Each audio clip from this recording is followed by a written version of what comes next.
Another World, or Out of This World as I've always known it, recently celebrated its 20th birthday, and with it came a spiffy new HD re-release. Same classic adventure, but with nicer graphics, a convenient chapter select autosave system, and you can switch on the fly between the old-timey visuals and the new ones.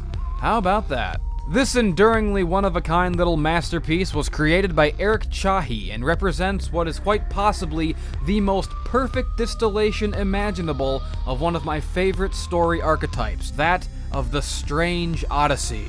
The journey into mystery, the descent into wonderland, adventure and discovery in its purest form. Scientist does an experiment, gets zapped to a strange alien world. That's it. Nothing more needs to be explained. There's no exposition dumps about who he is or what he was trying to do because it doesn't matter. And likewise, there's no exposition about this strange place he finds himself in because why would there be? There's no disconnect between the player and the character. You know as much as he does. Nothing. You don't know where you are, when you are, or even if you'll ever be able to get home. All you know about this place is what you learn through observation over the course of your adventure. This world is beautiful, it's dangerous, the people are big and strong, and there's clearly some kind of brutal social divide with a class of worker slaves and a class of jackbooted masters. After being immediately captured and thrown in a cage, you strike up a friendship with a fellow prisoner, and together you run, jump, shoot, crawl, and do whatever else you can to get the fuck out of there. It's a story of camaraderie and perseverance, and the sense of companionship between you and your friend is remarkably effective. Even though you're strangers to each other and all he says is, he genuinely has your back for the whole game, and you have his. You work together, save each other's asses, and even during the parts where you're separated, the game never lets you forget that you're in it together. You constantly see your friend in the foreground or background getting shot at, and you actually might find yourself being pretty concerned about his well-being. It's a simple story, but it's elegantly told. You really do start to feel a genuine friendship with this dude from an alien culture who you can't even understand, and that's quite the narrative achievement for a game that came out 20 years ago. This is one of those games that can easily be said to have achieved that nebulous title of high art. I really think everyone should experience it. I know a lot of you have probably seen Game Grumps play it, but you should play it for yourself. I promise it's an adventure that you'll be glad to have taken, and it won't take that long either. The game's length is perfect. If you know what you're doing and are inhumanly skilled, you can beat it in about 20 minutes. But even if you've not played it before, a little cleverness and perseverance will get you through in a matter of hours. There are no boring parts of this game. Every single screen of it is iconic and memorable. Nothing overstays its welcome, but everything stays with you. Now I know this is high praise, but let me make one thing clear. This game is not a walk in the park by any means, and it's not perfect. There are flaws here. Big, glaring, obnoxious flaws that will give you one of those angry anime veins on your forehead. There will be times when you die repeatedly and feel like it wasn't your fault.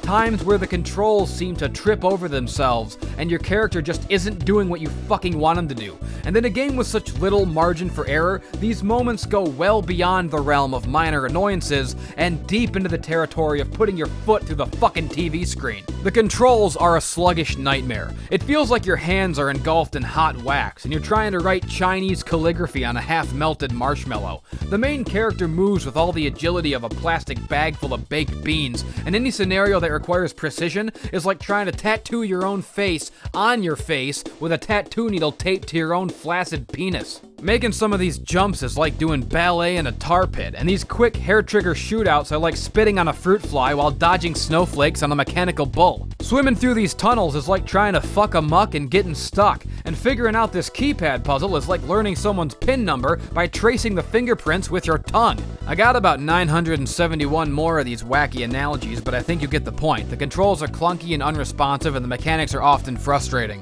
And yet, all those frustrations melt away when looking at the big picture.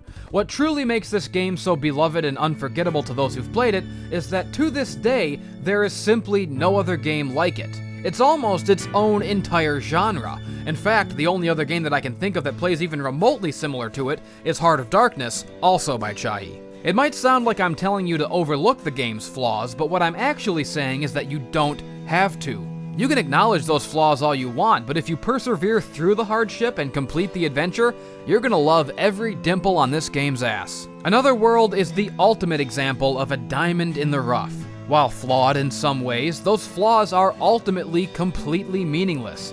I've played through this game a million times in my life, and every time I yell, I swear, and I get frustrated, but I never love it any less. It's like a fiery, contemptuous girlfriend that you fight with all the time, but goddamn, she's got that legendary pussy. The kind that turns those fights into foreplay and makes you love her all the more for it. Yes, it turns out Captain Kirk, Zap Brannigan, and Jesus Christ were right all along. Another World has got that legendary pussy. In my mind, Another World is and will always be nothing less than a 10 out of 10. It doesn't need to be perfect, because it's better than perfect. In a word, it's glorious. Glorious! No, I won't give in till I'm victorious. And I will defend. 买走吧。你老几个？